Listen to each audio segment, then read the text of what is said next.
Hello guys, welcome back to my YouTube channel. तो कैसे हैं आप लोग अच्छे से होंगे। तो कल के वीडियो में मैंने 270 प्रश्न को कर चुका था, जो एसके झा का आपका ये पीडीएफ बनाया हुआ है। तो ये एनसीईआरटी के 9th और 10th बेस पर पूरा है। तो चलिए हम लोग देखते हैं 270 के बाद। तो चलिए स्टार्ट करते हैं। तो आपका प्रश्न है, 1 वाट बराबर एक जूल पर सेकेंड होता है। शक्ति का ऐसा ही मात्रक होता है। जूल पर सेकेंड कार्य करने की दर को क्या कहते हैं। तो शक्ति करते हैं 1 किलोवाट कितना होता है, कितना जूल के बराबर होता है। 3.6 गुने 10 के पावर 6 जूल। चलिए आगे हम लोग देखते हैं। आगे है 1 न्यूटन का अर्थ होता है 1 किलोमीटर वाट। एक हीटर की घोषणा की शक्ति 100 वाट है। तो 100 घंटे की यह कितनी ऊर्जा उपयोगी करेगी। तो 10 न्यूटन। चलिए आगे हम लोग देखते हैं। पृथ्वी की सतह के ऊपर जाने पर स्थिर ऊर्जा बढ़ जाती है। पृथ्वी की सतह किसी भी वस्तु की स्थिर ऊर्जा होती है तो शून्य होती है। ऊर्जा संरक्षण सिद्धांत के अनुसार स्थिर ऊर्जा प्लस गतिज ऊर्जा होती तो अचर होती है। क्या होती है? अचर होती है। कार्य का मात्रक क्या होता है। तो जूल एवं न्यूटन मीटर होता है। समर्थक का ऐसा ही मात्रक क्या होता है। तो वाट या जूल किसी भी वस्तु पर कार्य करने की क्षमता क्या कहलाती है। तो ऊर्जा कहलाती है। 1/2 भी किसका मात्रक होता है। गतिज ऊर्जा का होता है। गतिज ऊर्जा का होता है।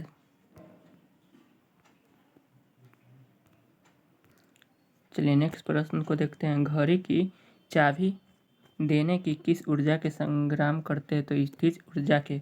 किसी वस्तु पृथ्वी की ओर गिरी रही है तो उसकी स्थितिज ऊर्जा में क्या परिवर्तन होगा। तो घटेगी। चलिए आगे हम लोग देखते हैं। यदि कोई भी पिंड पृथ्वी से ठीक ऊपर की ओर फेंका जाए तो ऊपर की ओर जाते हुए उसकी संपूर्ण ऊर्जा क्या परिवर्तित होता है। तो नियत रहती है। क्या होता है? तो नियत रहती है। शक्ति की किसी भी प्रकार की भौतिक राशि है तो अदिश।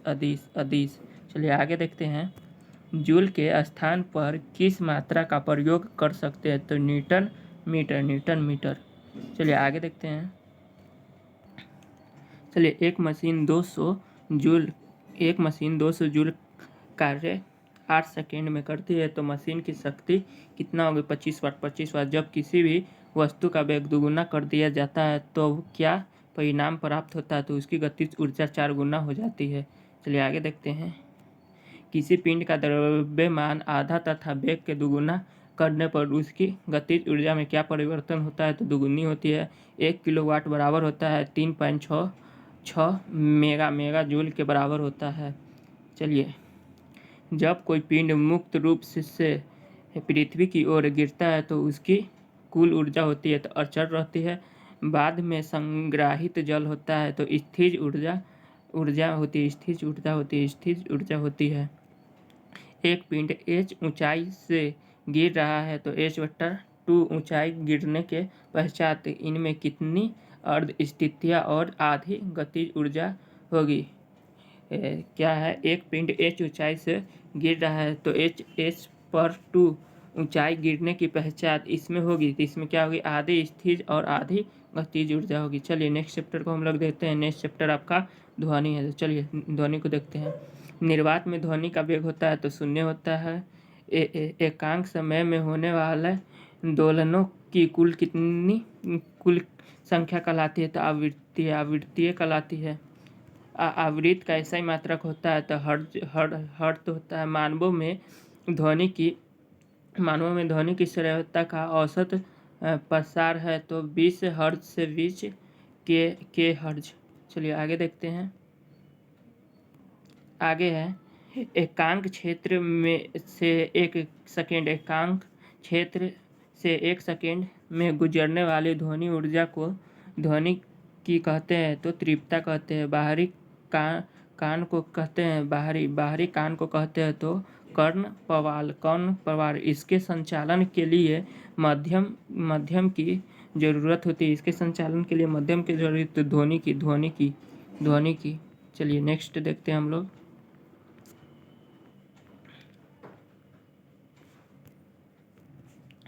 चलिए, ध्वनि तरंगे है तो अनुदैर्ध्य यांत्रिक तरंग, अनुदैर्ध्य यांत्रिक तरंगे है। मानव कान के किस भाग में द्रव भरा रहता है? तो कर्णावर्तक में। ध्वनि की तीव्रता की इकाई है तो watt metre square, watt metre square, watt metre square.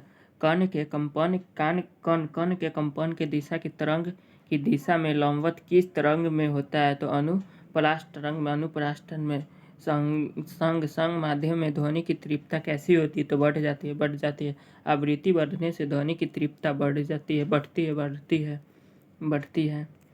तरंग में क्या संचालित होता है? तो संवेग और ऊर्जा, ध्वनि परिवर्तन का उपयोग किस यंत्र में होता है? तो बाधा का पता लगना और निविगेस में शामिल। चलिए आगे हम लोग देखते हैं। आगे है धातु की भारी रचना के अंदर टूट का पता चलने का उपयोग होता है तो यह होता है पराश्रव्य तरंग में। प्रकाश विद्युत प्रभाव की खोज किसने की थी? तो हेनरिच रिडोल्फ हर्ट्ज। चंद्रमा पृथ्वी के चारों ओर चक्कर लगाता रहता है तो चंद्रमा की गति क्या होगी? तो आवर्तीय शक्ति, किसी गैस में कौन सी तरंगे उत्पन्न हो सकती है? तो केवल अनुदैर्ध्य। अनुप्रास्थ तरंगे में दो श्रृंगारों के बीच की दूरी कितनी होती है? कितनी होती है? तो तरंग दैर्ध्य में। पानी में पत्थर डालने पर पानी के सतह पर उत्पन्न होने वाला तरंगे कौन सी होती है? तो केवल अनुप्रस्थ। वायु में ध्वनि तरंगे की प्रकृति कैसी होती है? केवल अनुदैर्ध्य। ध्वनि की चार स्वर प्रथम किस माध्यम में होती है? तो ठोस में होती है। ठोस में स्वर एक ऐसा संधि है जिसमें केवल आवृत्ति होती है। सोनार में हम उपयोग करते हैं तो पराश्रव्य तरंगे करते हैं। हमारी बीमारी क्यों होते हैं? नेक्स्ट चैप्टर आपका है, हमें बीमारी क्यों होते हैं? तो चलिए हम लोग देखते हैं नेक्स्ट चैप्टर। संक्रमित पीयर जल में फैलने वाला रोग हेपेटाइटिस कहलाता है। शरीर में इंसुलिन की कमी से क्या होता है? मधुमेह होता है। आयोडीन की कमी से होने वाला रोग क्या होता है? घेंघा रोग होता है। आयोडीन की कमी से घेंघा रोग होता है। एनीमिया नामक बीमारी किस पोषक तत्व के कमी के से होता है? आयरन। स्कर्वी किस विटामिन की कमी से होता है? तो कार्बन की कमी से होता है। एंटीबायोटिक की निम्न के किस कोशिका के द्वारा होता है? तो इम्फोसाइटिड। बीसीजी टीके का प्रयोग निम्नलिखित में से किस रोग को दूर करने के लिए किया जाता है? तो ट्यूबरकुलोसिस। कोयला किसके कारण होता है? कोयला किसके कारण होता है? तो बैक्टीरिया के कारण होता है। पीलिया किस अंग के प्रभावित करता है? तो लीवर को प्रभावित करता है। टिटेनस कौन सा रोग है? तो जीवाणु है। टिटेनस कौन सा रोग है? तो जीवाणु है। डिफरिया कौन सा रोग है? तो संक्रमक। टाइफाइड किसके द्वारा उत्पन्न होता है? तो सैल्मोनेला। रेबीज का वाहक कौन है? तो विषाणु है। चलिए नेक्स्ट चैप्टर को हम लोग प्राकृतिक संपदा। तो चलिए नेक्स्ट चैप्टर है अनवीकरणीय संसाधन है ना, तो कौन सा हो जाएगा आपका? सौर ऊर्जा हो जाएगा।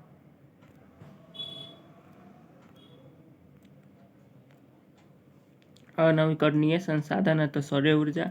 लाइकेन कहाँ पाए जाते हैं? तो पत्थर में पाए जाते हैं। शुक्र ग्रह का मुख्य घटक गैस के कौन सा होता है? CO2 में।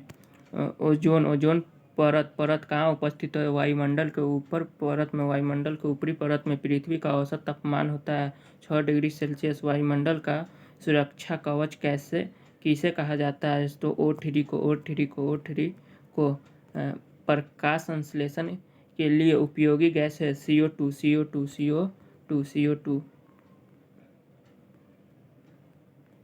चलिए, अब हम लोग का नेक्स्ट चैप्टर आ चुका है, आप लोग का वो खत्म हो गया। नेक्स्ट चैप्टर है हम लोग का रासायनिक अभिक्रिया एवं समीकरण। तो चलिए हम लोग फिर से देखते हैं।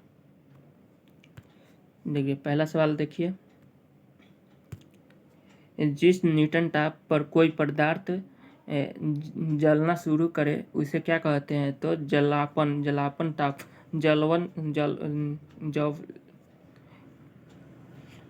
चलिए फिर से देखते हैं, किस न्यूटन ताप पर कोई पदार्थ जलना शुरू करे तो उसे कहते हैं ज्वलन ताप ऊष्माक्षेपी अभिक्रिया का उदाहरण है। तो अम्ल को जल द्वारा तनु करना, अम्ल को जल द्वारा तनु करना। चलिए आगे हम लोग देखते हैं। आगे है रासायनिक अभिक्रिया है। रासायनिक क्रिया है प्रोटॉन का जलना।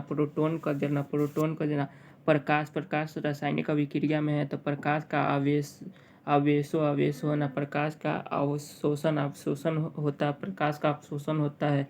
रेडॉक्ट अभिक्रिया में अपकरण ऑक्सीजन दोनों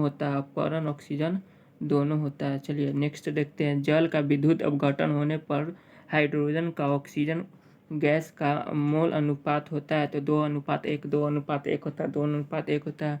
प्रोटोग्राफी प्लेट बनाने के लिए किस पदार्थ का इस्तेमाल होता है? तो AgBr का होता है। द्रवीभूत पेट्रोलियम गैस का जलना किस प्रकार की अभिक्रिया है? तो दहन। कॉपर सल्फेट में से कॉपर के विस्थापन नहीं कर सकता है। तो AU नहीं कर सकता है। चलिए नेक्स्ट देखते हैं हम लोग, रासायनिक अभिक्रिया के पश्चात क्या अपवर्तित रहता है? तो द्रव्यमान। वसायुक्त खाद्य पदार्थ को सड़ने से बचाने के लिए किस पदार्थ का उपयोग करते हैं? तो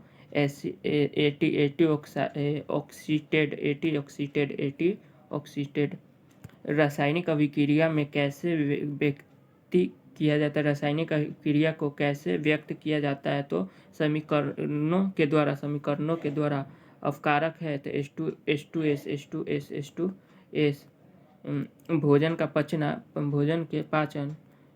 भोजन के पाचन एक अभिक्रिया है। तो ऑक्सीकरण है।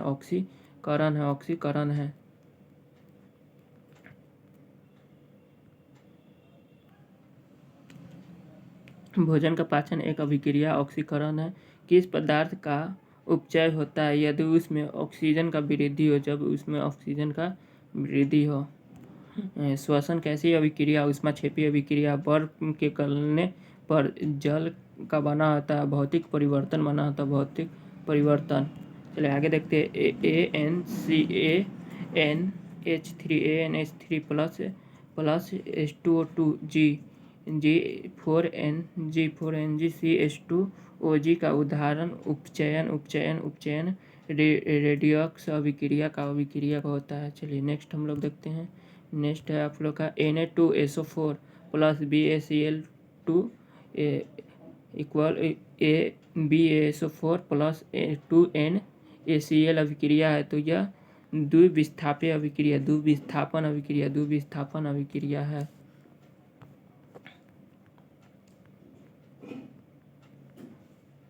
चलिए आगे देखते हैं। आगे तेल के नमूने में लंबे समय तक ताज़ा रखने के लिए गैस का प्रयोग की जाती है। तेल के नमूने को लंबे समय तक ताज़े रखने के लिए किस गैस के प्रयुक्त किए जाते हैं? तो क्या बोलेंगे? हीलियम अथवा नाइट्रोजन। नेक्स्ट चैप्टर हम लोग देखते हैं। नेक्स्ट चैप्टर आप लोग का है अम्ल, क्षार और लवण। चलिए आगे हम लोग देखते हैं। आगे अम्ल है H2SO4 में। H2SO4 में KOH है, भस्म है। CaOH2 है तो भस्म है। चलिए MgCl2 है तो लवण है। चलिए नेक्स्ट हम लोग देखते हैं। जल में घुल जाने वाले भस्म को क्या कहते हैं? तो क्षार कहते हैं। कौन सा लवण जल के साथ नहीं रहता है तो बेकिंग सोडा 4 pH मान वाला विलयन क्या होगा तो अम्लीय होगा। नीले लिटमस को लाल कर देने वाला विलयन का pH मान हो सकता है तो 6।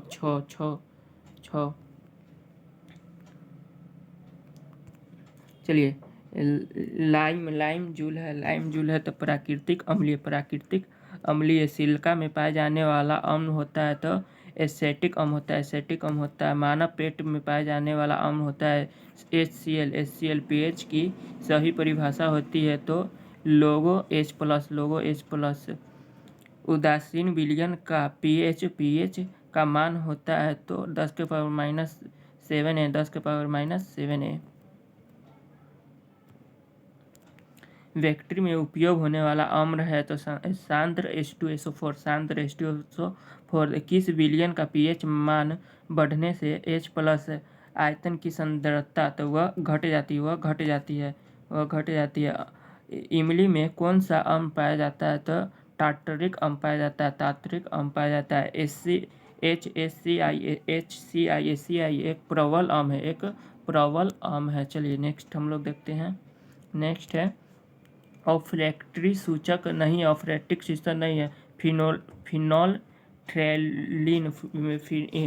फिनोल्फ्थैलीन जल का अस्थायी खारापन दूर करने के लिए किसका प्रयोग किया जाता है Na2CO3 को। चलिए नेक्स्ट हम लोग देखते हैं।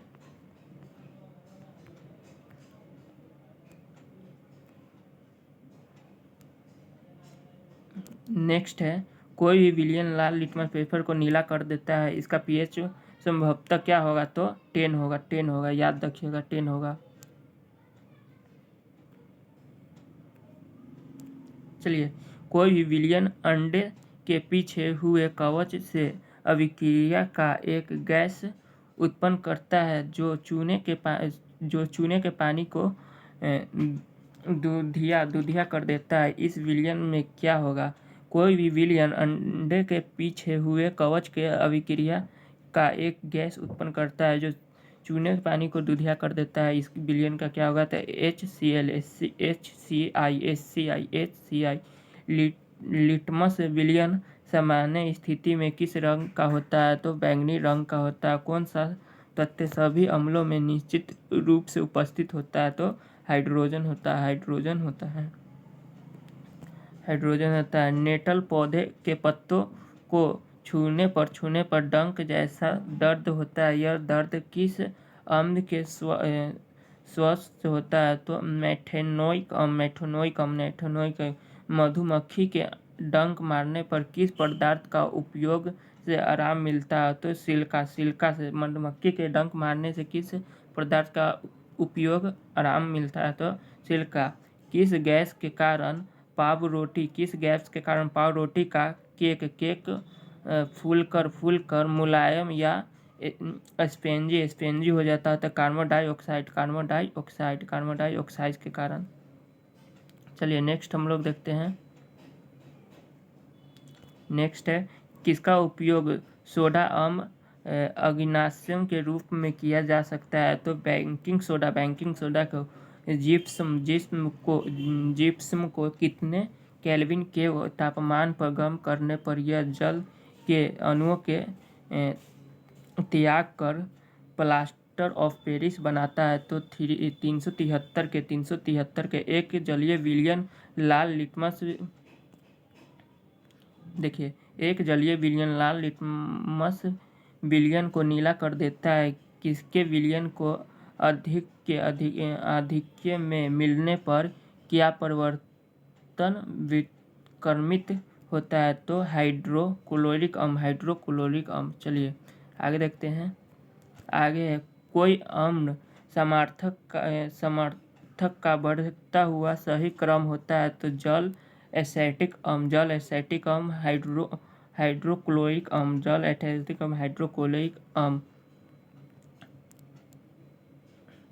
चलिए अगला हम लोग देखते हैं। एक अम्ल तथा एक क्षार के जलीय विलयन के लिए pH जितने होगा अम्ल उतना दुर्बल होगा। तो pH जितना कम होगा क्षार उतना ही दुर्बल होगा। चलिए हम लोग का नेक्स्ट चैप्टर धातु एवं अधातु। नेक्स्ट चैप्टर धातु एवं अधातु। सबसे अधिक क्रियाशील धातु है तो सोडियम है। अयस्क में उपस्थित अपद्रव्य कहलाते हैं तो गैंग कहलाते हैं। विद्युत का सबसे अच्छा सुचालक धातु होता है तो कॉपर होता है। कौन सा धातु ठंडे पानी गर्म जल से अभिक्रिया नहीं करता था? Fe। किस प्रक्रिया के धातु और मजबूत बनता है? मिश्र धातु के परिवर्तन किसमें अधातुए गुण नहीं पाए जाते हैं? तो आर्गन में। कौन सा तत्व त्रिबंध बनाते हैं? तो Al में। सबसे कठोर पदार्थ है तो हीरा सबसे कठोर पदार्थ है।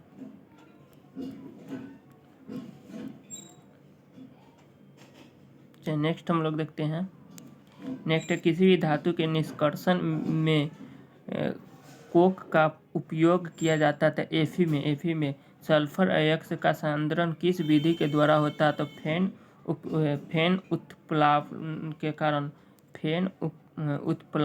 कारण। किस धातु का ऑक्साइड दुधार्मिक होता है? तो एल्युमिनियम का। पीतल मिश्र धातु है तो Cu+Zn। एल्युमिनियम का अयस्क है तो बॉक्साइड है। अगर लोहा का अयस्क है तो हेमाटाइट। किस धातु को किरोसिन में डुबा कर रखा जाता है? तो सोडियम। परमाणु का इलेक्ट्रॉन त्याग कर बनता है तो धनायन बनता है। चलिए स्टेनलेस इस्पात में कौन सा धातु मिश्र नहीं होता? तो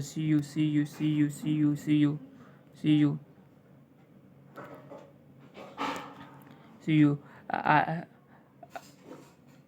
आयनिक यौगिक किसमें घुलनशील होता है? तो जल में होता है। अशुद्ध सोना कितने कैरेट का होता है? तो 24 कैरेट का होता है। सोना के आभूषणों को बनने में प्रयुक्त सोना कितने कैरेट का होता है? तो 22।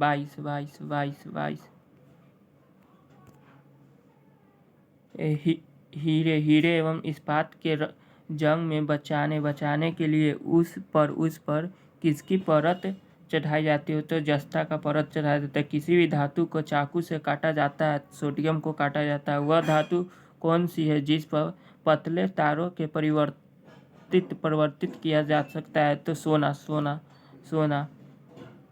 चलिए नेक्स्ट देखते हैं। पारा के अतिरिक्त अन्य कौन से धातु कमरे के तापमान पर जल होती है? तो गैलियम। वह ऑक्साइड धातु जो अम्लीय और प्राकृतिक में बेसिक है तो कौन सी है? उभयधर्मिक ऑक्साइड। हवाई जहाज बनने में इस्तेमाल की जाने वाली धातु कौन सी है? तो एल्युमिनियम। आयरन तथा भाप की लंबे समय तक अभिक्रिया से आयतन का कौन सा ऑक्साइड प्राप्त होता है? तो Fe3O4। वायु में लंबे समय तक उद्घर्षण के सिल्वर पर वस्तु काली हो जाती है तो यह किससे बनने के कारण होता है? तो AgS। हमारे शरीर के लिए स्टेनलेस स्टील का एक उपयोग पदार्थ है। स्टेनलेस स्टील में आयरन की किनके साथ अभिक्रिया किया जाता है? तो Na तथा Cr। चलिए नेक्स्ट हम लोग देखते हैं।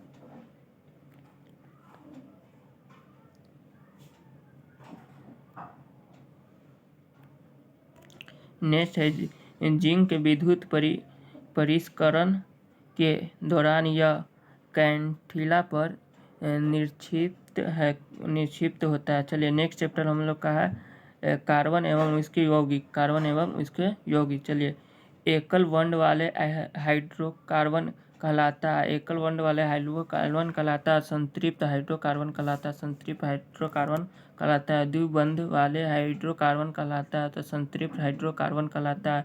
एल्कीन का सामान्य सूत्र होता है CnH2n, CnH2n है, CnH2n है। चलिए, एल्काइन का सामान्य सूत्र है CnH2n2, CnH2n2। प्रोपेनोन में क्रियाशील मूलक है -CO। एल्कोहल ग्रुप में कौन सा एनुलंग जोड़ा होता है? एल्कोहल ग्रुप में कौन सा एनुलंग जोड़ा होता है? तो OH। कार्बोक्सिलिक ग्रुप किसके साथ अभिक्रिया कर एस्टेरिफिकेशन का अभिक्रिया देता है? तो एल्कोहल के साथ। चलिए नेक्स्ट हम लोग देखते हैं। नेक्स्ट है, किस द्रव्य के आयोडीन के घोलने पर टीचर ऑफ आयोडीन बनता है? तो एथिलीन अल्कोहल। डाल्टा में उपस्थित वसा अम्ल किस प्रकृति का होता है? तो संतृप्त। एसिटिक अम्ल का क्रियाशील मूलक है तो -COOH। C5H12 अणुसूत्र के लिए कुल श्रृंखला साम्यवायवीय का संख्या है? तो 3 है, 3 आपका सही हो जाए। कैल्शियम कार्बन डाइजल अभिक्रिया कर देता है तो एथेनॉल देता है। वेल्डिंग के इस्तेमाल होने वाले धातु हो तो एसेटिलीन। बायोगैस का मुख्य अवयव है तो मीथेन है। चलिए नेक्स्ट हम लोग देखते हैं। बायोगैस का मुख्य अवयव से तो मीथेन है, मीथेन आपका हो जाएगा। चलिए, बेंजीन का आणविक सूत्र है तो C6H6। सिलिका में एसिटिक अम्ल का कितना प्रतिशत विलयन होता है? तो 6% एल्काइन ग्रुप किससे बनता है? तो एल्केन से बनता है। चलिए, कार्बन के किस अपरूप में मुक्त इलेक्ट्रॉन पाए जाते हो? तो ग्रेफाइट में पाया जाता है। एथिलीन में उपस्थित कुल बंधों की संख्या कितनी होती है? तो 6 होती है। नेक्स्ट है, एथीन के जल योजना से बना यौगिक कौन सा है? तो C2H5OH। ब्यूटेन का उच्च किसमें समताज होता है? तो फेंटेन का। एसीटोन का IUPAC नाम क्या है? तो प्रोपेन। एसीटोन का IUPAC नाम क्या है? तो प्रोपेन है। चलिए नेक्स्ट हम लोग देखते हैं।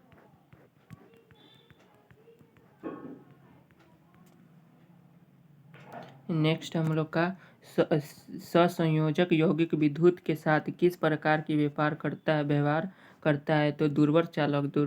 CNG का प्रमुख घटक कौन सा है? तो मीथेन है। चलिए नेक्स्ट हम लोग देखते हैं। साबुन बनने की प्रक्रिया का सह उत्पादन क्या होता था? ग्लिसरॉल होता है। साबुन के अणु में होता है साबुन के अणु में होता है जल रागी, सिल्क तथा जल विरागी पूछ। सिल्का का एक बिलियन है तो जल में 5% से 8% एसिटिक अम्ल, जल में 5% से 8% एसिटिक अम्ल। चलिए नेक्स्ट चैप्टर हम लोग का है तथ्य का आवर्त वर्गीकरण। चलिए तो हम लोग देखते हैं। चलिए तो पहला देखते हैं, वर्ग 13 से 18 तक वाले तथ्य कहलाते हैं तो P ब्लॉक कहलाते हैं। सबसे क्रियाशील हैलोजन है तो F है। ग्रुप 17 के तथ्य कहलाते होते हैं हैलोजन कहलाते हैं। एक आवर्त सारणी में प्रत्येक ग्रीन आवर्त में तथ्य की संख्या होती है तो 18 होती है। चलिए नेक्स्ट हम लोग देखते हैं। आवर्त सारणी का अंतिम ग्रुप के सदस्य कैसे होते हैं? आवर्त सारणी का अंतिम ग्रुप के सदस्य कैसे अक्रिय गैस होते हैं।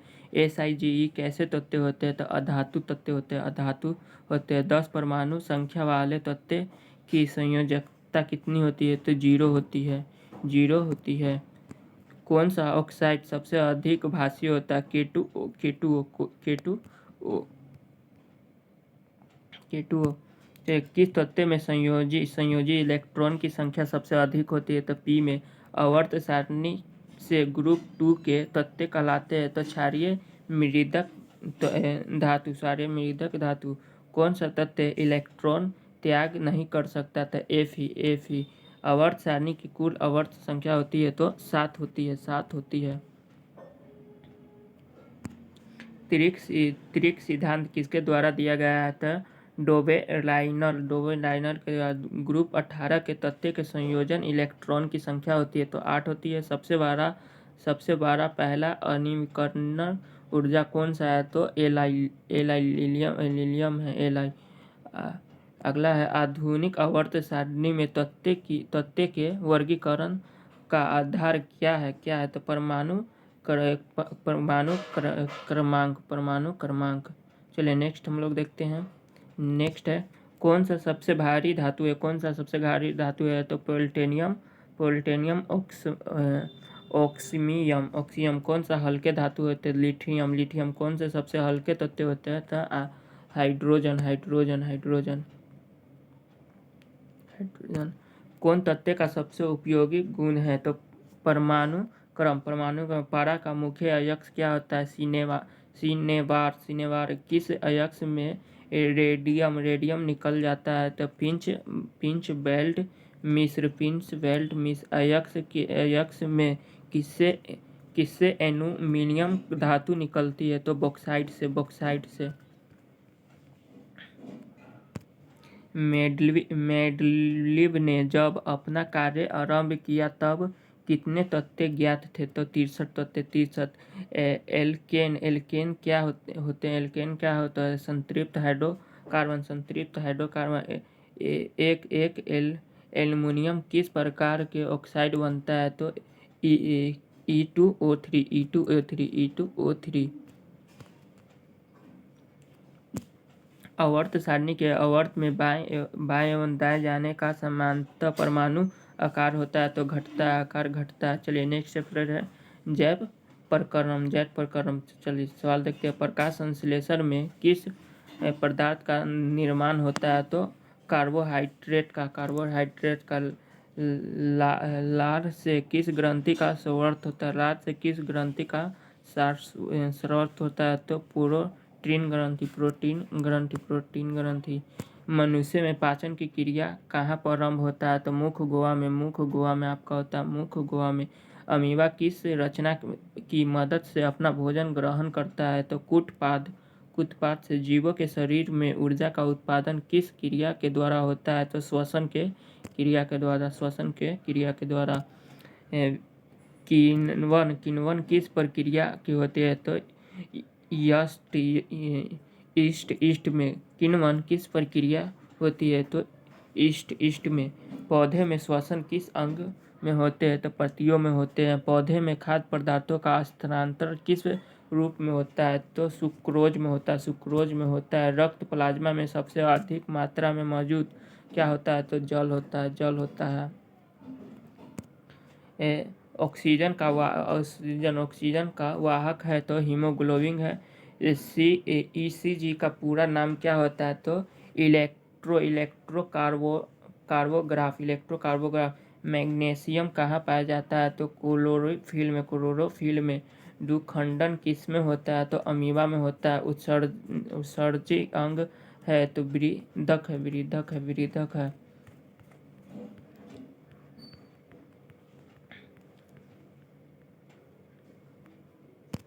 मानव रक्त में उपस्थित यूरिया की सामान्य मात्रा होती है 20 mg। प्रकाश संश्लेषण द्वारा किसकी प्राप्त होती है? तो ग्लूकोज की होती है। मैग्नीशियम पाया जाता है एल्कोलिम में। हरे पौधे में क्या कहलाते हो? तो उत्पादक कहलाते हैं। शरीर में भोजन के पचना, पचना किस प्रक्रिया का अभिक्रिया है? तो उपचन, उपचन, उपचन। रक्त क्या है? रक्त क्या है? तो उत्तक है, उत्तक है। ग्रहणी, ग्रहणी किसका भाग है? छोटी आँख का, छोटी आँख का। यूरेनिया रक्त, यूरिया रक्त में कहाँ से प्रवेश करती है? यूरिया रक्त में कहाँ से प्रवेश से? यकृत से, यकृत से। मनुष्य के रुधिर कहाँ पर क्षमता? मनुष्य के रुधिर कहाँ पर क्षमता है? तो बोमेन, बोमेन संपुट, बोमेन संपुट। क्लोरोफिल वर्णक कहाँ का रंग है? क्लोरोफिल वर्णक कहाँ का रंग है? तो हरा। नियंत्रण एवं मानवीय, मानवीय है। तो पौधे में कौन सा अंग गुरुत्वानुवर्तन दर्शाता है? तो जड़, जड़, जड़, जड़। और मानव खोपड़ी, मानव खोपड़ी पर वह भाग जहाँ मस्तिष्क मौजूद रहता है क्या कहलाता है? क्रेनियन, क्रेनियन कहलाता है, क्रेनियन कहलाता है। मास्टर ग्रंथि कहलाता है, मास्टर ग्रंथि कहलाता है pituitary, pituitary, pituitary. Estrogen, estrogen का श्वसन होता है तो अंडाशय के द्वारा, अंडाशय के द्वारा। हार्मोन कहाँ स्रावित होता है? तो अंतःस्रावी ग्रंथ में, अंतःस्रावी ग्रंथ में। सेरिब्रम किसका भाग है? सेरिब्रम किसका भाग है? तो अग्र, अग्र मस्तिष्क में, अग्र मस्तिष्क में, अग्र मस्तिष्क में। मादा, मादा जन हार्मोन है, मादा जन हार्मोन है। एस्ट्रोजेन में, एस्ट्रोजेन में। जीवों में ध्वनि ग्रहण करने वाला संवेदी अंग है, जीवों में ध्वनि ग्रहण करने वाला संवेदी अंग है तो कौन है? श्रवण, श्रवणग्राही, श्रवणग्राही। गतिवर्धी चाप बनते हैं तो मेंदुर रज्जु, मेंदुर रज्जु में, मेंदुर रज्जु में। गुस्सा, गुस्सा, गुस्सा तनाव, तनाव एवं डर की स्थिति में स्रावित होने वाले हार्मोन है तो एपिनेफ्रिन, एपिनेफ्रिन, एपिनेफ्रिन, एपिनेफ्रिन है। चलिए नेक्स्ट हम लोग देखते हैं। किस हार्मोन के अत्यधिक स्वतार में मनुष्य की लंबाई के अत्यधिक वृद्धि होती है? वृद्धि होती है तो वृद्धि हार्मोन में, वृद्धि हार्मोन में। इंसुलिन के स्वागत किसके द्वारा होता है? तो अग्नाशय के द्वारा, अग्नाशय के द्वारा। पत्तियों का मुरझाना किस हार्मोन के कारण होता है? पत्तियों का मुरझाना किस हार्मोन के कारण होता है? तो एब्सिसिक अम्ल, एब्सिसिक अम्ल, एब्सिसिक अम्ल। एंजाइम अग्नाशय के द्वारा स्रावित नहीं होता है तो रेनिन, रेनिन। एंजाइम अग्नाशय के द्वारा स्रावित नहीं होता है, रेनिन, रेनिन। चलिए नेक्स्ट हम लोग देखते हैं।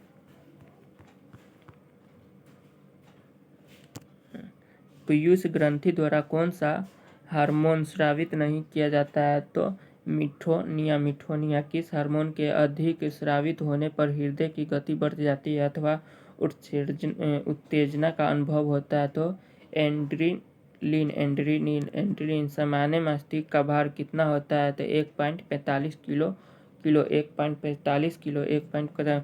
मस्तिष्क के कितना झिल्ली की ढका रहता है? तो 3, 3 आपका हो जाएगा, 3। मस्तिष्क कितने झिल्लों से ढका रहता है? तो 3। मस्तिष्क के दूसरे बड़े भाग को क्या कहते हैं? तो पश्च मस्तिष्क कहते हैं, पश्च मस्तिष्क कहते हैं। प्रतिवर्तीय क्रिया का नियंत्रण केंद्र कहाँ पर है? तो कैसरिक रज्जु में, कैसरिक रज्जु में। जीव का आधार क्या होता है? न्यूक्लिक अम्ल, न्यूक्लिक अम्ल होता है, न्यूक्लिक अम्ल होता है, न्यूक्लिक अम्ल होता है।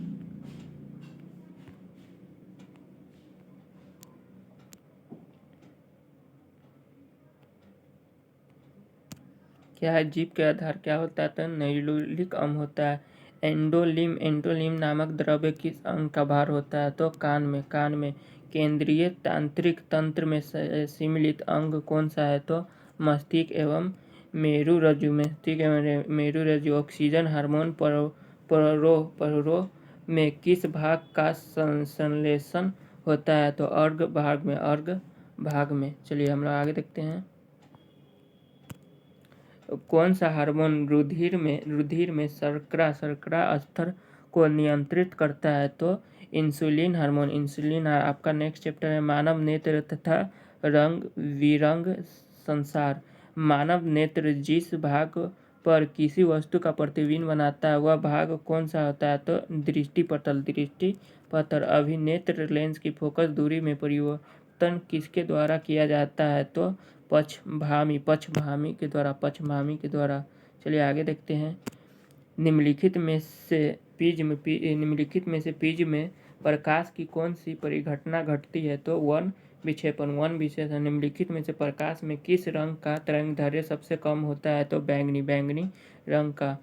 जो नेत्र दूर स्थित वस्तु को स्पष्ट नहीं देखता है वह नेत्र कौन सा दोष होता है? तो निकट दृष्टि दोष होता है। निकट दृष्टि दोष होता है। किस दृष्टि दोष में किसी वस्तु का प्रतिबिंब रेटिना के आगे बनता है? तो निकट दृष्टि दोष में। निकट दृष्टि दोष में चंद्रमा पर खड़े अंतरिक्ष यात्री को आकाश किस रंग का प्रतीत होता है? तो काला रंग का होता है। काला रंग का। नेत्रदान के दौरान आँख के किस भाग का उपयोग प्रत्यारोपण के लिए किया जाता है? तो कार्निया। प्रकाश यदि किसी प्रिज्म से होकर गुजरता है तो कौन सा रंग सबसे अधिक विक्षेपित होता है? तो बैंगनी रंग।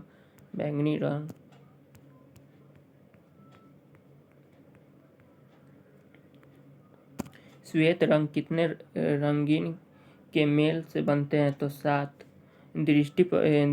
दृश्य प्रकाश के किस वर्ण का तरंगदैर्घ्य अधिकतम होता है? तो लाल। अधिकतम किस में होता है? तो लाल में। नेत्र लेंस के फोकस दूरी अधिक हो जाने पर कौन सा दृष्टि दोष होता है? तो दूरदृष्टि दोष होता है। दूरदृष्टि दोष होता है। किस कोलाइडी विलियन में निलंबित कणों का परकाश प्रकीर्णन को क्या कहा जाता है? तो टिंडल प्रभाव कहा जाता है। निकट दृष्टि दोष वाले व्यक्ति के चश्मे में किस लेंस का प्रयोग किया जाता है? तो अवतल लेंस। मानव नेत्र में कौन सा लेंस उपस्थित होता है? तो उत्तर लेंस उपस्थित होता है। किस दृष्टि दोष में नेत्र को क्रिस्टलीय लेंस धुंधला अपवर्तित हो जाती है? तो निकट दृष्टि दोष। स्पेक्ट्रम में किस रंग की किरण का विचलन झुकाव कम होता है? तो लाल रंग।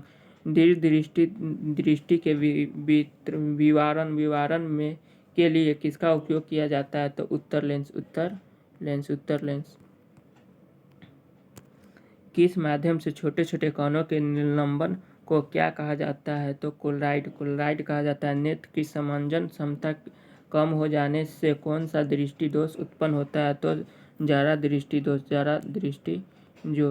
दोष। कोई व्यक्ति 2 मीटर से अधिक दूरी पर स्थित बिंबों का स्पष्ट नहीं देख सकता है। यदि इस दोष का संशोधन उस लेंस के उपयोग द्वारा किया जा सकता है तो जिसकी क्षमता होगी -0.5 डी। कक्षा में सबसे पीछे बेंच पर बैठे कोई विद्यार्थी श्याम पट्ट पर लिखे अक्षरों को पढ़ सकता है परंतु पाठ्य पुस्तक में लिखे अक्षरों को नहीं पढ़ पाता तो विद्यार्थी के नेत्र का निकट दृष्टि दोष दूर हो गया है। विद्यार्थी के नेत्र का निकट दृष्टि दोष उससे दूर हो गया है। चलिए आगे देखते हैं क्या है। आँख में प्रवेश करने वाले प्रकाश किरणों का सबसे अधिक अपवर्तक कहलाते हैं। तो क्या करते हैं? कोर्निया के बाहरी सतह पर इंद्रधनुष बनने में प्रकाश की कौन सी परिघटना सम्मिलित होती है? तो परावर्तक विक्षेपण तथा अभितांत्रिक परिवर्तन। उच्च भावना का शीर्ष पर लगे खतरे के संकेत लाल वर्ण में होते हैं तो इन्हें दूर से आसानी से देखा जा सकता है क्योंकि अन्य वर्णों की अपेक्षा लाल वर्ण का प्रकाश धुएं तथा कोलाहल के द्वारा न्यूनतम प्रकीर्णन होता है। चलिए नेक्स्ट हम लोग देखते हैं। सूर्योदय और सूर्यास्त के समय सूर्य के स्तंभ प्रतीत होने में किसका महत्वपूर्ण योगदान है? तो प्रकाश के प्रकीर्णन का। गहरे समुद्र जल का रंग नीला दिखाई देने का कारण क्या है? तो प्रकाश प्रकीर्णन के कारण, प्रकाश प्रकीर्णन के कारण। नेक्स्ट चैप्टर हम लोग का विद्युत है। चलिए देखते हैं। विद्युत धारा प्रभाव के लिए जिम्मेदार गतिशील कण होते हैं तो इलेक्ट्रॉन होता है। विद्युत धारा के प्रबलता का ऐसा ही मात्रक होता है एम्पियर होता है। विभवांतर का ऐसा ही मात्रक होता है तो वोल्ट होता है। विभवांतर का ऐसा ही मात्रक वोल्ट होता है। चलिए नेक्स्ट हम लोग देखते हैं। विद्युत शक्ति का मात्रक वाट होता है। विद्युत परिपथ में शक्ति का मात्रक होता है तो वी आई। चलिए आगे देखते हैं। विद्युत धारा को मापने वाले यंत्र को कहते हैं एम्पियर कहते हैं। विद्युत विभवांतर को मापने वाले संयंत्र को कहा जाता है तो वोल्ट मीटर कहते हैं। विद्युत बल्ब में तंतु बने होते हैं तो टंगस्टन का बना होता है। सर सेल में धन ध्रुव का कार्य कौन करता है? तो तांबे के प्लेट करता है। तांबे का प्लेट करता है। इलेक्ट्रॉन पर आवेश होता है -1.6 × 10⁻⁻19 कूलम। इलेक्ट्रॉन खोज कर कौन पदार्थ हो जाता है? तो धन आवेशित हो जाता है। रेशम के कपड़े को कांच पर रगड़ने पर कांच पर आवेशित रहता है तो धन आवेश। 1 कूलम बराबर होता है 1 एम्पियर 1 सेकेंड होता है। प्रतिरोधकता का ऐसा ही मात्रक होता है ओम पॉइंट एम। 1 किलोवाट बराबर होता है 3.6 × 10⁻6 जूल होता है। 6 जूल होता है। प्रतिरोध आर के किसी भी तार के टुकड़े को 5 बराबर भागों में काटा जाता है तो इन टुकड़ों को फिर स्वर क्रम में संयोजित कर देता है तो यदि संयोजन का तुलना प्रतिरोध आर के आर पर आर अनुपात समानता क्या होगा? तो 25 होगा। बैटरी अथवा सेल के किसी भी विद्युत ऊर्जा प्राप्त करने में किस ऊर्जा का विद्युत ऊर्जा में परिवर्तन करता है? तो रासायनिक ऊर्जा में। यदि प्रतिरोध को दोगुना कर दिया जाता है तो विद्युत धारा क्या प्रभाव पड़ेगा? तो आधी हो जाएगी। चुंबक रक्षक किसके टुकड़े होते हैं? तो नर्म लोहा का। दो विद्युत आवेश के बीच लगने वाले बल्ब किसके संबंधित होते हैं? कूलॉम के नियम के। यदि दो विद्युत आवेश के माध्यम दूरी के आधा कर दिया जाए तो उसकी मध्यम बिंदु बल्ब का मान कितना हो जाएगा? तो चौगुना हो जाएगा।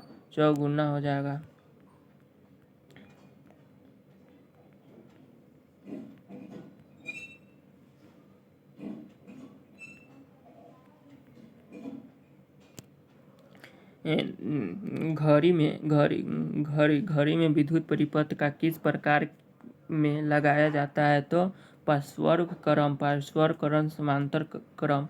इलेक्ट्रॉनिक कैरेट के न्यूटन कौन सा है? तो एम्पियर है। आपस में जुड़ी दो आवेशित वस्तु के बीच विद्युत धारा नहीं बहती यदि वे है समान विभव पर। चलिए आगे देखते हैं। आगे है एक तार में बहती विद्युत धारा का विभवांतर प्रत्येक को 2 गुना बढ़ा दिया जाए तो विद्युत शक्ति 4 गुना बढ़ जाएगी। बिजली के ऊंचे वोल्ट वाले तार पर बैठे पक्षी क्यों नहीं मरता?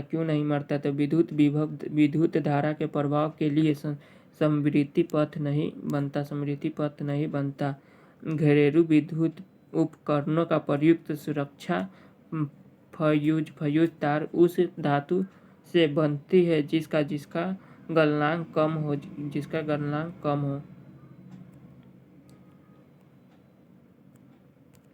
सबसे अच्छा रोधी कौन सा होता है? सबसे अच्छा रोधी कौन सा होता है? तो कांच होता है। नोट गेट किसके द्वारा क्रियान्विय क्रिया हो जाता है? तो एकल विद्युत रोधक जो ठोस ऊंचे ताप पर विद्युत वाहक करते हैं परंतु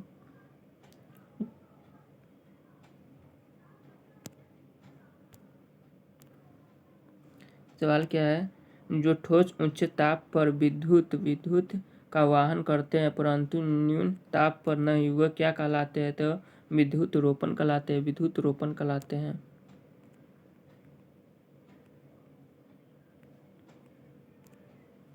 किस विद्युत बल्ब का अनुमानता 200 वोल्ट और 100 वाट है? जब इसे 100 वोल्ट पर प्रचलित करते हैं तब इसके द्वारा उपयुक्त शक्ति कितनी होती है? तो 25 वाट होती है। विद्युत धारा की दिशा क्या होती है? तो परिपथ में इलेक्ट्रॉन की प्रवाह की दिशा होती है, प्रवाह की दिशा के विपरीत होती है। विद्युत बल्ब किसके भार होता है? तो इलेक्ट्रॉन और आर्गन।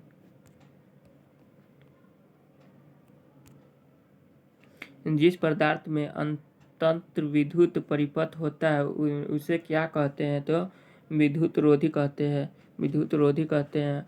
समान आवेश में क्या होता है? तो आकर्षण होता है। जब एवोनाइट की छड़ को विली की खाल से रगड़ने लगे तो एवोनाइट की छड़ पर क्या प्रभाव पड़ता है? तो ऋण आवेशित हो जाती है।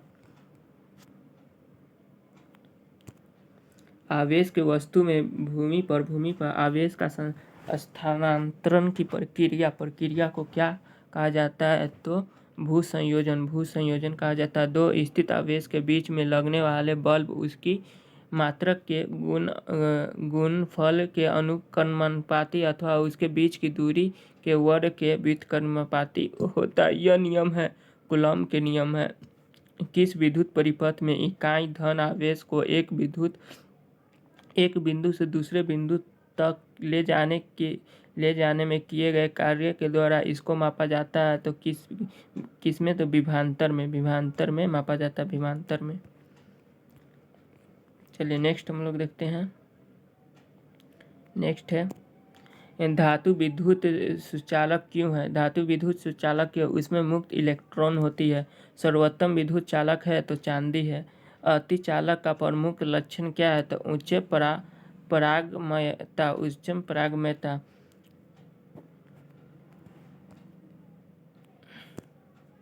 ऐसा पदार्थ जिसमें सामान्य अवस्था में मुक्त इलेक्ट्रॉन नहीं होते लेकिन आवेश परिस्थितियों में जैसे ऊंचे ताप पर अशुद्ध मिलने पर मुक्त इलेक्ट्रॉन प्राप्त किए जा सकते हैं, वह क्या कहलाते हैं? तो अर्ध पदार्थ कराते हैं। तांबा मुख्य रूप से विद्युत चालन के लिए क्यों प्रयोग किया जाता है? तो इसकी विद्युत प्रतिरोधकता निम्न होती है। चलिए नेक्स्ट हम लोग देखते हैं। नेक्स्ट है प्रतिवर्तीय धारा की दृष्टि धारा में किसके द्वारा बदल जाता है? तो रेक्टिफायर के द्वारा। किस विद्युत बल्ब में फिलामेंट द्वारा एक 1A धारा ली जाती है? तो फिलामेंट की अनुप्रस्थ काट में 16 सेकेंड में प्रवाहित इलेक्ट्रॉन की संख्या होगी तो 10⁻20। चलिए नेक्स्ट हम लोग का 5 प्रतिरोधकता जिसमें प्रत्येक का प्रतिरोध 1/5 ओम का उपयोग करके कितना अधिक प्रतिरोध बनाया जा सकता है? तो 1 ओम। विद्युत धारा का चुंबकीय प्रभाव होता है तो चुंबक बनाने में किसी तरह से पदार्थ का उपयोग किया जाता है? तो लोहा। फ्लेमिंग के वाहम हस्त नियम के अंगूठे की दिशा बदलती है तो किसमें बदलती है? तो बल्ब को दिशा बदलती है तो बल्ब की दिशा बदलती है।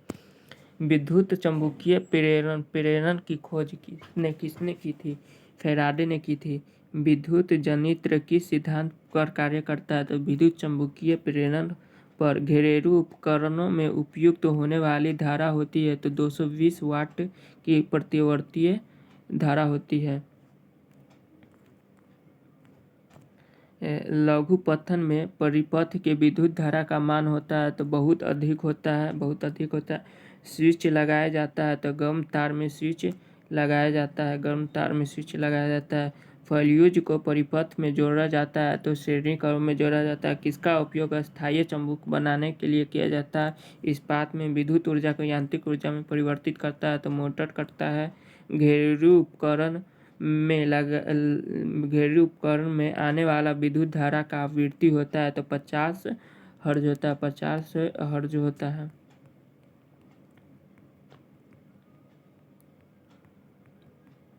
चलिए नेक्स्ट हम लोग देखते हैं। नेक्स्ट है किसी भी उपकरण का भूताप पर आवश्यकता की परत है तो ट्यूबलाइटेड रेडियल सेल में कैथोनॉल किसका बना होता है तो जिंक पैलेट। घरेलू फ्यूज तार किस प्रकार का होता है तो अति उच्च गलनांक का।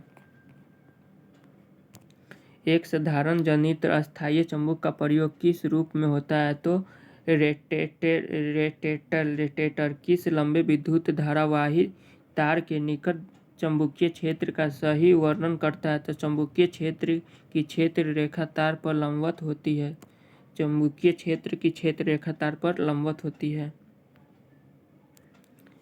शुल्क सेल की वोल्टेज कितना होता है? शुल्क सेलों का वोल्टेज कितना होता है? 1.56। विद्युत चुम्बकीय प्रेरण की परिघटना का संबंध किस प्रक्रिया से है तो विद्युत वस्तु के आवेशित करने की प्रक्रिया से।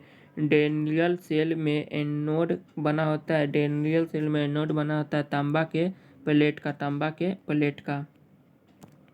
कृत्रिम उपयोग में किस प्रकार का सेल प्रयुक्त होता है तो सौर सेल। पंचायतित बैटरी में कौन सी ऊर्जा विद्युत ऊर्जा में बदलता है तो रासायनिक ऊर्जा।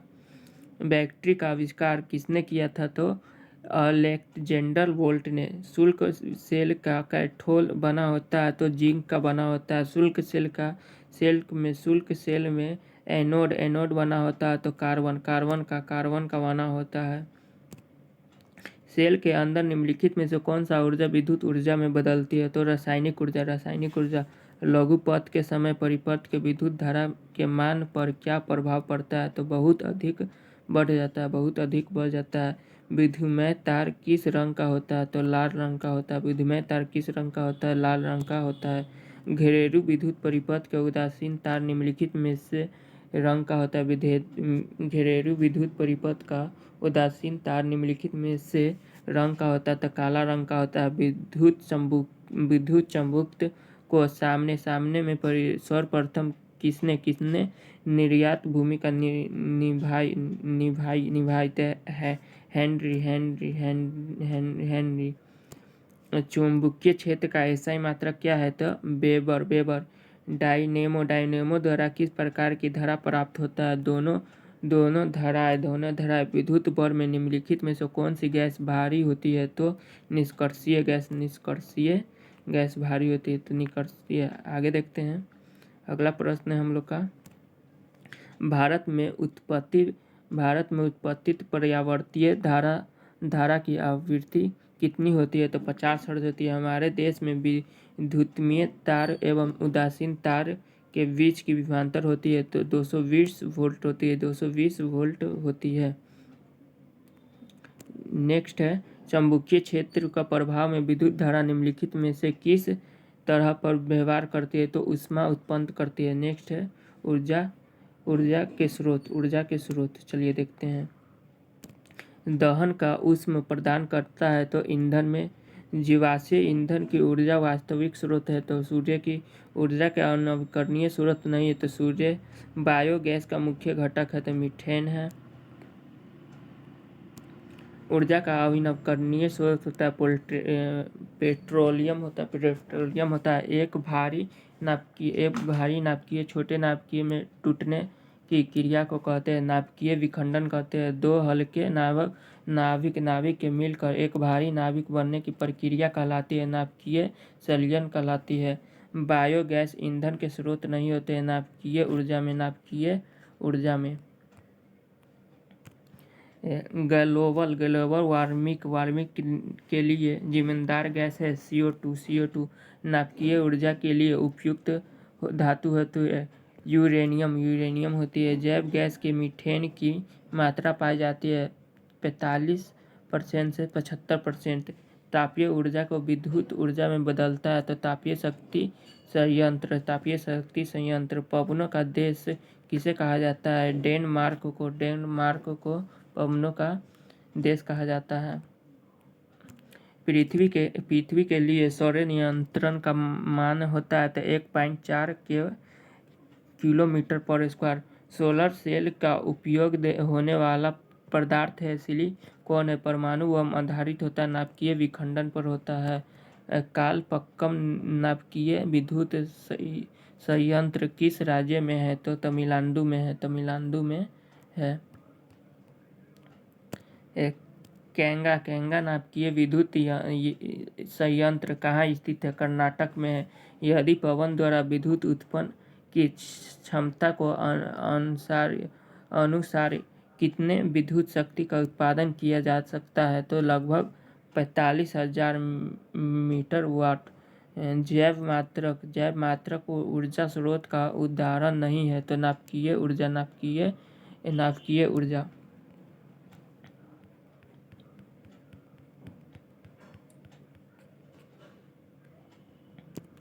नेक्स्ट है, जितना ऊर्जा स्रोत हम उपयोग में लगाते हैं उतने अधिक सारे ऊर्जा को निरूपित करते हैं। निम्नलिखित में से कौन सा ऊर्जा स्रोत के अंतर सौर ऊर्जा के व्युत्पन्न नहीं है? तो नाभिकीय ऊर्जा। भारत में ऊर्जा के आवश्यकता के पूर्ति हाइड्रोजन के लिए विभिन्न स्रोतों का उपयोग किया जाता है। तो उपभोग का आधार पर इन स्रोतों का घटते क्रम में सही उत्तर चुनिए। तो कोयला, जल, पेट्रोलियम और प्राकृतिक गैस अभिनवकरणीय होगा। चलिए नेक्स्ट हम लोग देखते हैं। नेक्स्ट है, गर्म जल प्राप्त करने के लिए हम सौर जल तापक का उपयोग किस दिन नहीं किया जा सकता है? तो पवनों वाले दिन। किन तत्वों की अनुपस्थिति के कारण बायोगैस संयंत्र ने निकलने वाली सरली का एक उत्तक खाद्य के रूप में प्रयोग की जाती है? तो नाइट्रोजन तथा फास्फोरस।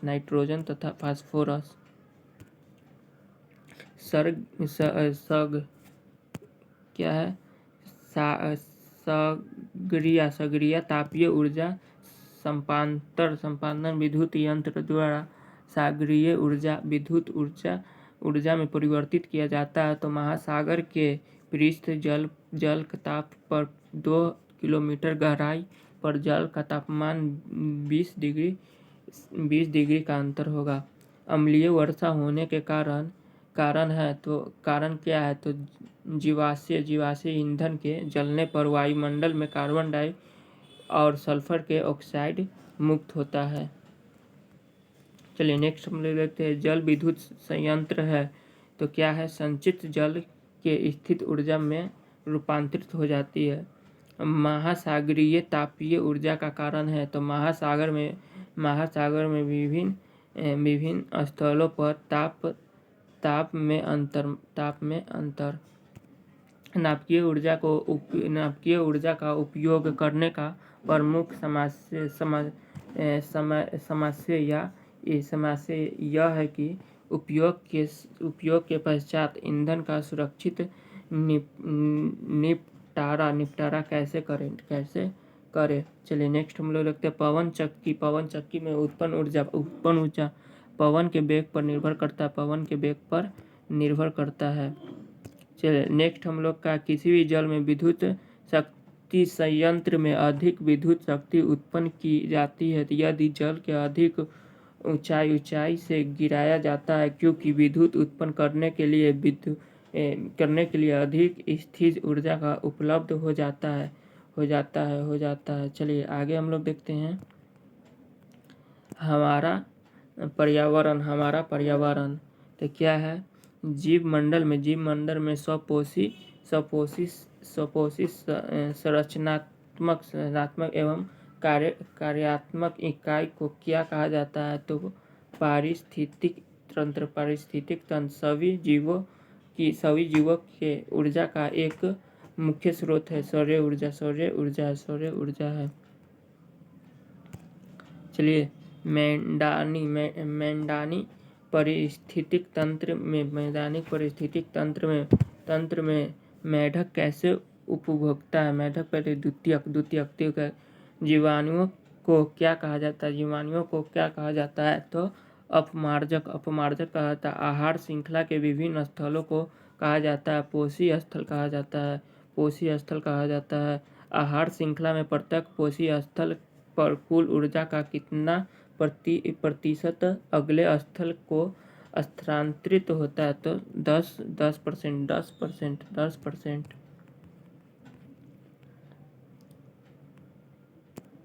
अधिकतम ऊर्जा किस स्थल पर होता है? तो उत्पादक ओजोन परत के अपक्षय से कौन सी बीमारी होती है? तो कैंसर होती है। ओजोन परत की अपक्षय के लिए जिम्मेदार है CFC सूक्ष्म उपभोक्ता में उदाहरण है। तो जीवाणु उदाहरण है।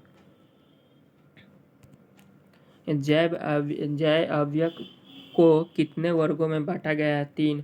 मनुष्य की श्रेणी में आते हैं। तो स्वरभाषी कौन से अजैव निकरणीय है? तो प्लास्टिक कृत्रिम परितंत्र का एक उदाहरण है। तो बगीचा और खेती कौन सा आहार श्रृंखला का निर्माण करते हैं? तो घास बकरी तथा मानव। चलिए आगे देखते हैं। आगे है, एक जैविक प्रक्रिया द्वारा अपघटित होने वाला पदार्थ है। तो पदार्थ है सूखे घास पत्ते। ओजोन के अणु में ऑक्सीजन के परमाणु की संख्या होती है। तो 3 होती है। किसी भी परिस्थिति तंत्र में ऊर्जा के ग्रहण करने वाले समूह को कौन होता है? तो उत्पादक।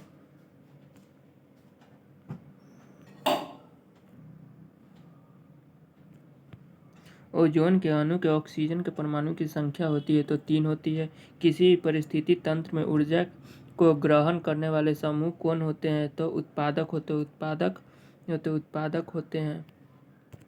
मैदानी पारिस्थितिक तंत्र में तृतीय उपभोक्ता है। तो सर्प होता है। वन पारिस्थितिक तंत्र में हिरण को किस समूह के शामिल कर सकते हैं? प्राथमिक उपभोक्ता में ताप वर्षा वायु मृद आदि कैसे कार्य करता है? तो अजैव वन तालाब और झील किस प्रकार के परितंत्र है?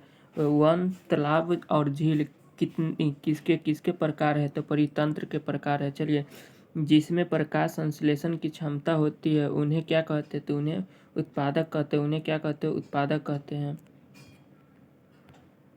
सभी जीव प्रत्यक्ष या परोक्ष रूप से किस पर निर्भर करता है? तो उत्पादकों पर। स्वपोषी किस पोषी के स्तर पर आते हैं? तो प्रथम। आहार श्रृंखला के जल को क्या कहते हैं? तो खाद्य जाल।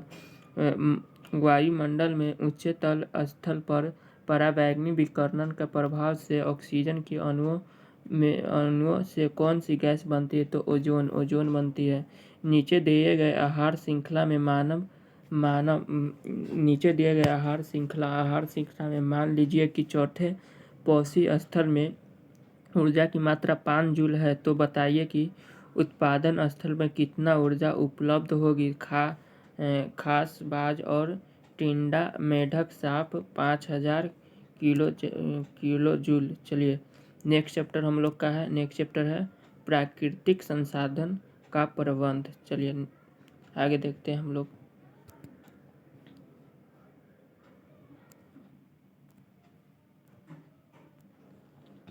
चलिए, नेक्स्ट चैप्टर हम लोग का है प्राकृतिक संसाधन और प्रबंधन। चलिए हम लोग देखते हैं।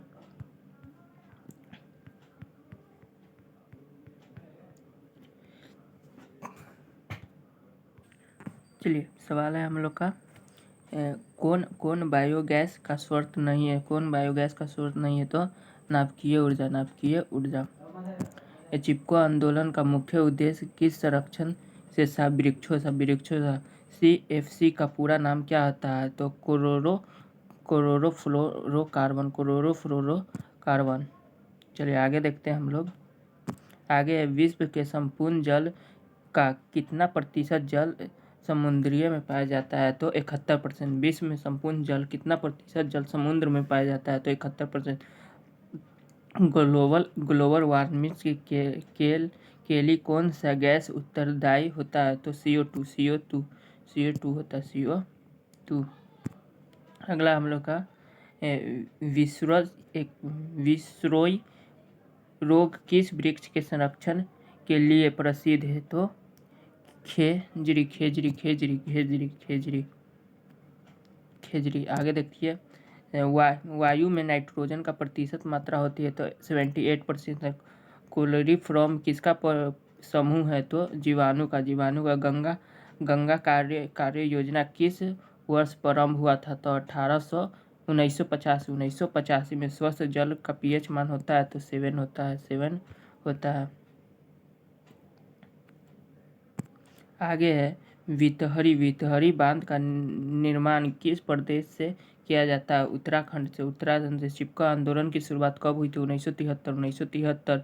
क्योटो प्रोटोकॉल जिससे संबंधित है, किससे संबंधित है? तो आपका होगा भूमंडलीय ताप वृद्धि, भूमंडलीय ताप वृद्धि। आगे देखिए, वन प्रणालियों के विलुप्त होने का मुख्य कारण क्या है? तो निर्वनीकरण, निर्वनीकरण, निर्वनीकरण। अमृतदेव विश्व पुरस्कार किस क्षेत्र में दिया जाता है? तो जैव संरक्षण, जैव संरक्षण। विश्व पर्यावरण दिवस कब मनाया जाता है? 5 जून को, 5 जून को। डैश वन संपादन का एक उदाहरण है? तो लकड़ी, लकड़ी, लकड़ी। पृथ्वी पर ऊर्जा का मुख्य स्रोत है? तो सूर्य, सूर्य, सूर्य। पृथ्वी पर ऊर्जा का मुख्य स्रोत क्या है? तो सूर्य है। गंगा नदी का काली फ्रॉम जीवाणु के प्रचुर मात्रा में पाए जाने का प्रमुख कारण क्या है? तो जल में अर्धजलीय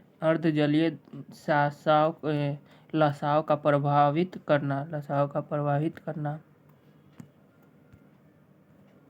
नेक्स्ट हम लोग देखते हैं। नेक्स्ट है GAP से नाम संक्षिप्तीकरण का पूरा नाम क्या है? तो गंगा एक्सप्रेशन, गंगा एक्शन प्लास्टन, गंगा एक्सप्रेशन प्लास्टन। चलिए नेक्स्ट हम लोग का है, पुष्प के नर भाग को क्या कहा जाता है? पुमांग कहा जाता है, पुमांग। ईस्ट में अलैंगिक जनन किसके द्वारा होता है? तो मुकुलन के द्वारा। पौधे में मादा भाग को क्या कहा जाता है? तो जयांग कहा जाता है, जयांग। चलिए आगे हम लोग देखते हैं। आगे है, नर युग्म क्या कहलाते? तो शुक्राणु कहलाते।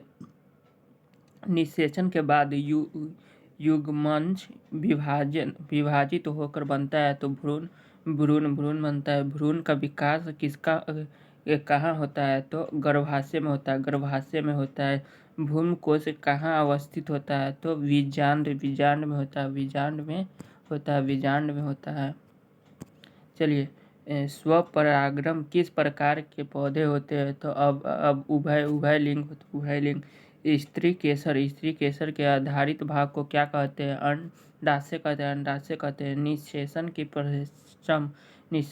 परिश्रम अंडाशय की दीवारें बनती है? तो फल की बनती है। निषेचन की क्रिया प्रमुख रूप से होती है? तो पुष्पी पादप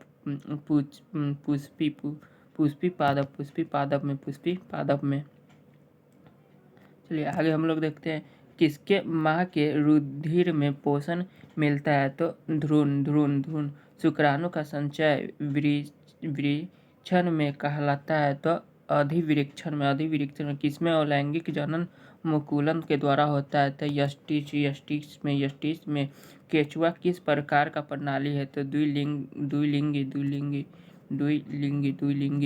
द्विखंडन किसमें पाया जाता है? तो अमीबा तथा पैरामेसियम दोनों में कौन सी पुष्पी पौधे के जनन में काम नहीं आता है? तो कोडिनिया पोस क्या है? पोसिलियन नामक कवक में अलैंगिक जनन का मुख्य रूप किस संरचना के द्वारा होता है? तो कैंड्रिया। चलिए, आपका नेक्स्ट चैप्टर है प्रकाश परिवर्तन एवं अपवर्तन। देखिए, प्रकाश परिवर्तन एवं अपवर्तन। आगे देखिए, अवर्तन दर्पण अवतल दर्पण का कहलाता है, आभासीय कहलाता है। अवतल दर्पण आभासीय कहता है। उत्तर दर्पण पर बना प्रतिबिंब होता है, हमेशा सीधा होता है। सोलर कुकर में प्रयुक्त होने वाला दर्पण होता है, अवतल दर्पण होता है। वह गोलीय दर्पण जो बाहर की तरह वक्रित होता है उसे क्या कहते हैं? उत्तर दर्पण कहते हैं। चलिए, नेक्स्ट हम लोग देखते हैं।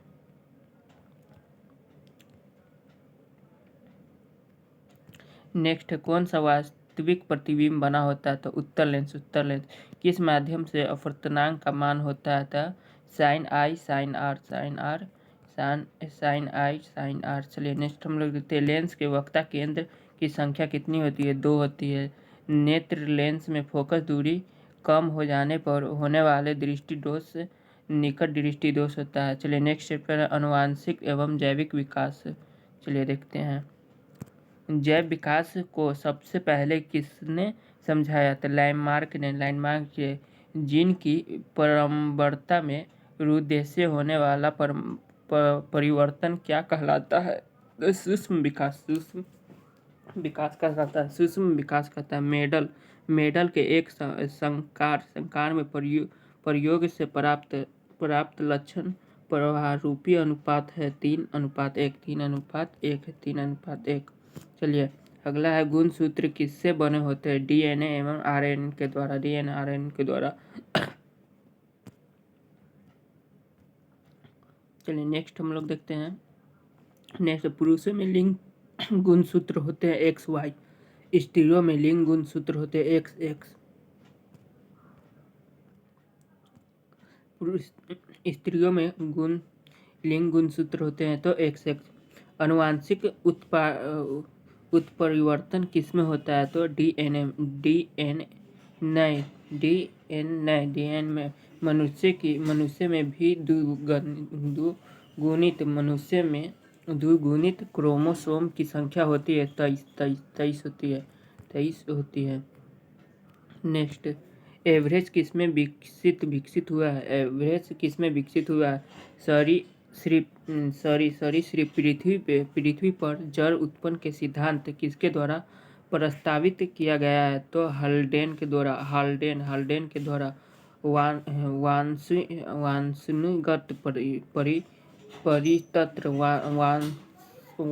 वांछनीगत परितंत्र को एक पीढ़ी से दूसरे पीढ़ी के स्थानांतरित करने की प्रक्रिया को किस रूप में जाना जाता है? तो जेनेटिक्स।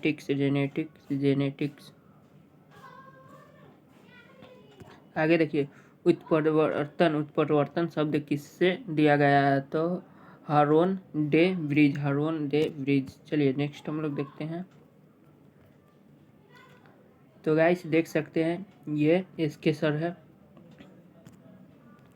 इसके झा। इनका पटना में इंटरचीज है।